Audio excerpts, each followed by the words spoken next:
அஸ்ஸலாமு அலைக்கும். My sister wedding series episode 7. இன்னைக்கு நாங்க மாப்பிள்ளை வீட்டுக்கு பாலும் பழம் ஃபங்க்ஷனுக்கு போறோம். மார்னிங் எனக்கு பேங்க்ல ஒரு ஒர்க் இருந்துச்சு, அதை முடிச்சிட்டு பெரியம்மா வீட்டுக்கு போயிருந்தேன். லஞ்ச் சாப்பிட்டுட்டு ஈவினிங் ஃபங்க்ஷனுக்கு தேவையானதை ரெடி பண்ணிட்டு இருந்தோம். மார்னிங் தான் பழம், பாக்கு, வெத்தலை, பூ, பால்னு எல்லா ஐட்டம்ஸும் வாங்கிட்டு வந்திருந்தாங்க. அதையெல்லாம் அரேஞ்ச் பண்ணிட்டு நாங்களும் ரெடி ஆனோம். கொஞ்ச நேரத்துல ரிலேட்டிவ்ஸ் எல்லாரும் வேற ஸ்டார்ட் பண்ணிட்டாங்க. வேன் வந்தது. ஃபர்ஸ்ட் வேன்ல ரிலேட்டிவ்ஸ் எல்லாரும் கிளம்பிட்டாங்க. நாங்களாம் கொஞ்சம் லேட்டா செகண்ட் வேன்ல 5:30 கிளம்புனோம். நான் தான் ஃபர்ஸ்ட் டைம் மாப்பிள்ளை வீட்டுக்கு போறது. மாப்பிள்ளை வீட்டுக்கு போனதும் எல்லாருக்கும் காஃபி கொடுத்தாங்க. தென் நாங்க எடுத்துட்டு போன சீர் ஐட்டம்ஸ் எல்லாம் மாப்பிள்ளை வீட்டு சைட்ல எல்லாரும் பார்த்துட்டு இருந்தாங்க. நானே எல்லாத்தையும் ரெடி பண்ணதும் வீட்லயும் ஒரு வீடியோ எடுக்கலாம்னு நினைச்சேன். பட் டைம் இல்லாதனால ஜஸ்ட் இங்க வந்து ஒரு கிளிப் எடுத்தேன். நாங்களும் மச்சான பார்க்கலான்னு வெயிட் பண்ணோம். பட் மாப்பிள்ளை வந்து லேட்டா தான் கூட்டிட்டு வந்து சீனி போட உட்கார வச்சாங்க.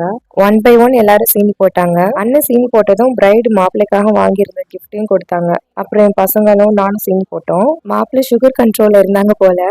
எல்லாரும் போட்ட சீனியுமே சாப்பிடாம இருந்தாங்க. அதனால நான் சொன்னேன், நான் போட்டதை மட்டும் நீங்க சாப்பிட்டே தான் ஆகணும்னு கிண்டல் பண்ணிட்டு இருந்தேன். எங்க அக்கா ஸ்பூனை வாயிலேயே வச்சுட்டு வந்துட்டாங்க. இப்போலாம் இந்த மாதிரி ஃபன் மூமெண்ட்ஸ் எல்லாம் ரொம்ப ரேர் ஆகிடுச்சுன்னே சொல்லலாம். என் ரெண்டாவது பையன் சீனி போடும்போது நான் எடுக்கிறேன்னு சொல்லிட்டு திரும்பவும் போய் போட்டுட்டு வந்தான். தென் டிஃபன் எல்லாம் அரேஞ்ச் பண்ணியிருந்தாங்க. எல்லாரும் ஒன்னா உட்காந்து சாப்பிட்டோம். பிரைடுக்கும் டிஃபன் கொடுத்திருந்தாங்க. சாப்பிட்டதும் ஃபர்ஸ்ட் வேன்ல வந்த ரிலேட்டிவ்ஸ் எல்லாரும் கிளம்பிட்டாங்க. நாங்க கொஞ்சம் வெயிட் பண்ணோம், பிரதர் வெளியில போயிருந்தாங்கன்னு. வந்ததும் நாங்களும் கிளம்பி வீட்டுக்கு போயிட்டோம். நெக்ஸ்ட் எபிசோட்ல மீட் பண்ணலாம். டேக் கேர், பாய்.